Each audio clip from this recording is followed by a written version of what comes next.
Hello दोस्तों, स्वागत है आपका होम टॉपर स्टडी चैनल पर। दोस्तों, गुणनखंडों की संख्या अर्थात नंबर ऑफ फैक्टर के पार्ट नंबर 3 में आप बता चुके हैं किसी भी संख्या के कुल गुणनखंडों की संख्या, कुल विषम गुणनखंडों की संख्या, कुल सम गुणनखंडों की संख्या कैसे निकालते हैं, देखते हैं कैसे होता है। बहुत ही अच्छे कॉन्सेप्ट के साथ बताए हैं। किसी भी कंपटीशन के एग्जाम में यदि आ गया तो आप सेकंडों में कैसे सॉल्व करेंगे, कैसे करेंगे, ठीक ना।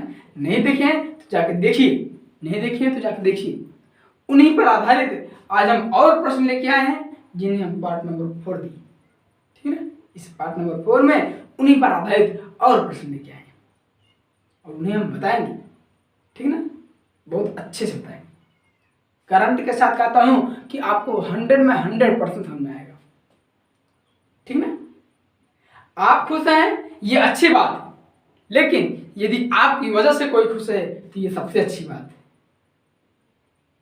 चलिए देखिए, ये क्वेश्चन दिया गया है, इनको पहले पढ़िए फिर इसको हम सॉल्व करते हैं। कैसे सॉल्व करना है, इस प्रकार से कई क्वेश्चन लेके आएंगे, बहुत इंपॉर्टेंट। यदि P और Q दो अभाज्य संख्याएं हैं,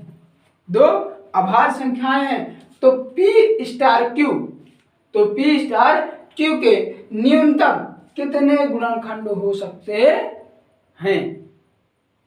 option number A, B, C, D, 4 option दिया गया है जिसमें 2, 4, 3 और 5, ठीक ना। कैसे निकालना देखिए, सबसे पहले देखेंगे अभाज्य संख्या क्या होती है। अभाज्य संख्या जिसे हम बोलते हैं प्राइम नंबर।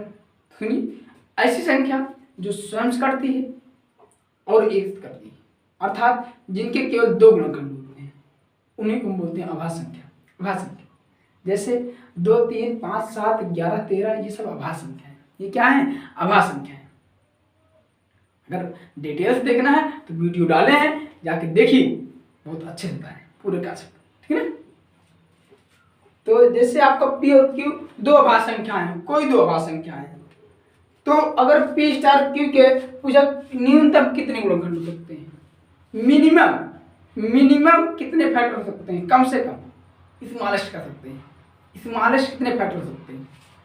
तो अगर P और Q दो अभाज्य संख्याएं हैं, दो अभाज्य संख्या मान लीजिए, आप एक एग्जाम्पल लेकर हम बता रहे हैं आपको। मान लीजिए यदि 3 है और 7 है, दो अभाज्य संख्या मान लीजिए, तो अभाज्य संख्या है तो उनका पावर क्या होता है, हमेशा 1 होता है, या 1 होता है, ठीक है ना। उसी प्रकार से इसको हम सॉल्यूशन डालेंगे, ठीक है ना। सॉल्यूशन P और Q क्या है, दो अभाज्य संख्याएं हैं, तो स्टार मतलब क्या, मल्टीप्लाई, जो स्टार है यानी मल्टीप्लाई, ठीक है ना। ठीक, जब अभाज्य संख्याएं हैं इनका पावर कितना होगा, 1 होगा। ओके, क्यों हो, से अगर 3 है तो 3 का पावर 3 ही लिखेंगे, एक ही लिखेंगे ना, 7 पावर एक ही लिखेंगे ना, है ये। तो बताइए अब इसका हम गुणनखंडों की संख्या कैसे निकालेंगे, ये हम कैसे लिखे समझाया कि स्टार आसान मल्टीप्लाई हो गया, आपका कोई दिक्कत नहीं कर सकते हैं। और अभाज्य संख्या है तो पावर 1 होगा। अब जब ये हो गया तो टोटल नंबर ऑफ फैक्टर निकालेंगे। क्या निकालेंगे, टोटल नंबर ऑफ फैक्टर, मतलब कुल कितने गुणनखंड हो सकते हैं, कम से कम। तो जो पावर है उसी में 1 बढ़ा के गुणा कर दिया जाता है। क्या कर देते हैं, उसी में 1 बढ़ा कर गुणा कर देते हैं। तो 1 है तो 2 हो जाएगा, और यहाँ पे 1 है 2 हो जाएगा, गुणा करो कितना आ गया, 4। ऑप्शन नंबर बी हो गया आंसर, क्योंकि यदि कोई भी प्राइम नंबर है तो उसका पावर 1 होता है, और जब पावर 1 होता है तो हमने इसको मल्टीप्लाई रूप लिखा। अब जब कुल गुणनखंडों की संख्या निकालते हैं तो उन्हीं पावर में हम 1 जोड़ करके और गुणा कर देते हैं। 1 था, जुड़ गया, 2 हो गया, इसमें भी 1 जुड़ गया, 2, दोनों गुणा कर दिए, आ गया।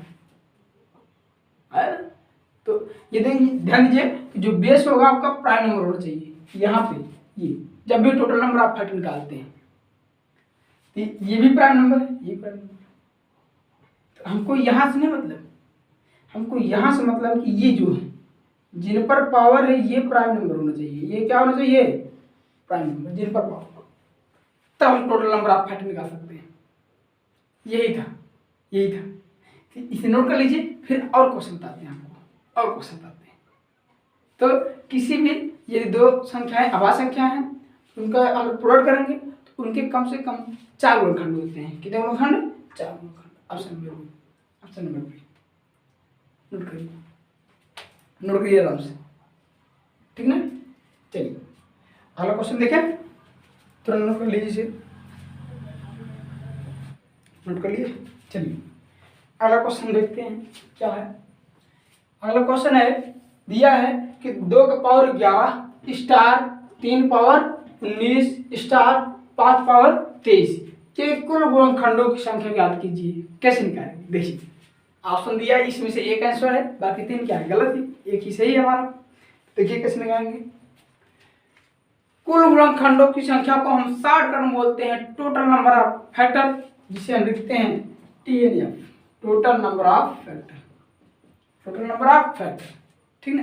कुल गुणनखंडों की संख्या कैसे निकालते हैं बताएं। पहले देखिए बेस, जो बेस है प्राइम नंबर है कि नहीं, तो ये सब जो बेस है सब प्राइम नंबर है। Prime number, base prime number होना चाहिए। टोटल नंबर ऑफ फैक्टर निकालने के लिए बेस प्राइम नंबर होना चाहिए। तो यहाँ बेस क्या है? प्राइम नंबर है। नहीं रहेगा तो हम बनाएंगे, ठीक है ना। अब यहाँ पे जो पावर है उसमें एक जोड़ते जाइए और गुणा कर दीजिए। 11 है, एक जोड़ देंगे 12 हो जाएगा, गुणे 19 है, एक जोड़ देंगे 20 हो जाएगा, 23 है, एक जोड़ कितना हो जाएगा? 24। इसी को सॉल्व कर दो, आंसर आ गया। कितना आसान है। देखिए 12 गुणे 20 आ गया आपका 240,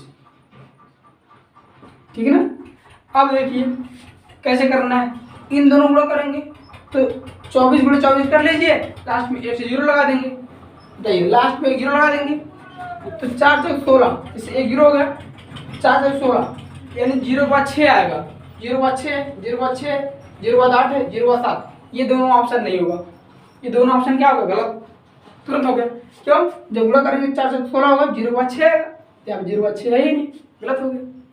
तो अब देखिए यहाँ से 0 हो गया, 24 गुणे 24 करना है आपको, 24 गुणे 24, तो इसका जो स्क्वायर होता है 576, 576 गुणा करने का ट्रिक बताएं या स्क्वायर निकालने का ट्रिक बताएं, जाके देखिए आराम से, ठीक है। कितना आता है? 576, गुणा कर लीजिए।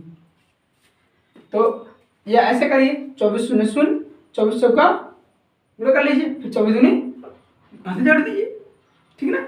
तो आपको 24 टेबल नहीं आता तो 4 से 8 पढ़ लीजिए, जैसे भी आपको। अरे यार 24 शून्य शून्य, 24 चौका क्या? 96, 96 का 6 हाँ से 9, 24 दूनी 48, 48 में जोड़ दो 57 हो गया, ठीक है ना। तो अब ये ऑप्शन नंबर क्या? सी, ऑप्शन नंबर सी करेक्ट है। जैसे भी आपको सॉल्व करना आता है कर लीजिए आराम से। ये हो गया, ये ना हो गया तो नोट करिए। अगला क्वेश्चन बताएं, अगला क्वेश्चन बताएं तुरंत, क्या बात है, नोट करिए। आसान है कि नहीं? चलिए अगला क्वेश्चन देखिए आप, इसी में हम बनाते हैं। दूसरा क्वेश्चन दे रहे हैं, दे दिए, मान लीजिए क्या यहाँ पे दे दिए 144, क्या कर रहा है क्वेश्चन आपको? 144 के कुल गुणनखंडों की संख्या ज्ञात कीजिए। देखिए इसको हम कैसे लिखेंगे, 144 को हम लिखेंगे भैया, 144 को हम लिखेंगे क्या? 12 के पावर 2, 12 के पावर 144 होता है। अब 12 को तोड़ देंगे, 3 गुणे 2 पावर 2 पावर 2, चाहे इसको पहले लिखिए, कोई दिक्कत नहीं है। अब 2 से पावर गुणा कर देंगे, 3 पावर 2, 2 पावर 4, 3 पावर 2, 2 पावर 4। अब ये देखो ये क्या होगा? प्राइम नंबर है, ये भी प्राइम नंबर, जो बेस है प्राइम नंबर है कि नहीं?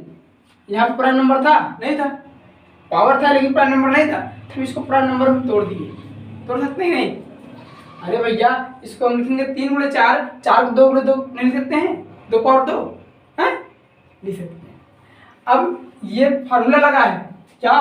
P power M power N है, पी पावर एम गुणे एन हो जाता है। इस फार्मूले से 2 से इसमें गुणा हो गया, यहाँ पे 1 है ना, 3 पावर 1 गुणे 2 हो गया, 2 दूनी 4। अब निकालेंगे टोटल नंबर ऑफ फैक्टर, तो 2 है 3 हो जाएगा, 3 हो जाएगा, और 4 है क्या हो जाएगा? 5 हो जाएगा, गुणा करो 15, क्या आ गया? 15। तो 144 के कुल गुणनखंडों की संख्या कितनी है? 15 है। कितनी है? 15। ओके, नोट करिए। नेक्स्ट क्वेश्चन देखते हैं। नेक्स्ट क्वेश्चन देखते हैं, बहुत आसान है ना। चलिए, मान लीजिए क्वेश्चन अगर दे दिया इस प्रकार से, हो गया, बहुत आसान है, बहुत आसान है। दे दिया कि 2 की पावर 3 और 5 पावर 2 पावर 3 के कुल गुणनखंडों की संख्या तुरंत निकालेंगे, TNF, total number of factor. लेकिन पहले इसको हम इस प्रकार लिखने, देखिए 2 की पावर 3 का 9 गुणे 5 पावर 3 दूनी 6। अब बेस प्राइम नंबर है, यहाँ प्राइम नंबर है, तो इसको पहले सॉल्व कर लिए। अब 9 है तो क्या हो जाएगा 10 और 6 है तो क्या हो जाएगा 7, 70 आ गया। क्या आ गया? 70। बहुत आसान है। चलिए एक क्वेश्चन और देखते हैं। मान लीजिए क्वेश्चन है क्या कि 420 के कुल विषम गुणनखंडों की संख्या, विषम गुणनखंडों की संख्या कैसे निकालेंगे? तो विषम गुणनखंडों की संख्या निकालने के लिए सबसे पहले हमको क्या निकालना पड़ेगा? Total number of factor. Total number of factor, ठीक ना। तो देखिए जब भी विषम गुणनखंडों की संख्या या सम गुणनखंडों की संख्या निकालना हो, हम सबसे पहले टोटल नंबर ऑफ फैक्टर निकालेंगे। तो 420 को हम क्या लिखेंगे? देखिए यहाँ पर लिख दे रहे हैं। चलिए 420 को हम पहले लिखेंगे क्या? 42 गुणे 10, 42 लिखेंगे क्या? 6 गुणे 7 और 10 को 2 गुणे 5 लिखेंगे ना। इसको हम क्या करेंगे? प्राइम नंबर तोड़ रहे हैं, ठीक है ना। और 6 को लिखेंगे हम क्या? 6 को लिखेंगे 2 गुणे 3, बस 6 को 2 गुणे 3। अब सब प्राइम नंबर है तो 2 बार है, लिखेंगे। लेकिन क्या? 2 का पावर 2 और 3 पावर 1, 7 पावर 1, 5 पावर 1, ये 420 हो गया। ठीक। अब यहां से जब इसके हम इस प्रकार से तोड़ दिए, प्राइम बेस में तोड़ दिए, अब यहां से हम टोटल तब कर सकते हैं, तब total odd number of factor हम बहुत आसानी से निकाल सकते हैं, ठीक ना। कैसे? जो ऑड नंबर है उसी का पावर लेके एक जोड़ करके गुणा कर दीजिए। हमको देखिए, इसको आप यहाँ तक टोटल नंबर ऑफ फैक्टर निकालिए या निकालिए, कोई दिक्कत नहीं, लेकिन आपको यहाँ तक करना पड़ेगा, यहाँ तक करना पड़ेगा, ठीक है ना। यहाँ तक, यहाँ देखिए 1 है, 2 है, 3 है, केवल 3, 7, 5 ये तीनों विषम संख्या है, ये सब संख्या है, इन्हीं का पावर लेना है। ये हो जाएगा 2 गुणे 2 गुणे 2 बराबर 8 आ गया आंसर। हमने इन्हीं को क्यों लिया? क्योंकि ये तीनों क्या है? विषम संख्या है, इनका पावर एक ही का है, तो इसमें एक एक जोड़ देंगे, 2 हो जाएगा, गुणा कर दिए, आ गया। कितना आसान है। तो चाहे हमको सम गुणनखंडों की संख्या निकालना हो, चाहे विषम गुणनखंडों की संख्या निकालना हो, चाहे कुल गुणनखंडों की संख्या निकालना हो, सबसे पहले हम संख्या को प्राइम बेस के रूप में तोड़ेंगे, फिर उसके बाद हम लगाएंगे, ठीक है ना, प्राइम बेस के रूप में। यदि आपको दिया है पहले से प्राइम बेस के रूप में तो बहुत आसान, तो डायरेक्ट लगा देंगे, ठीक है ना।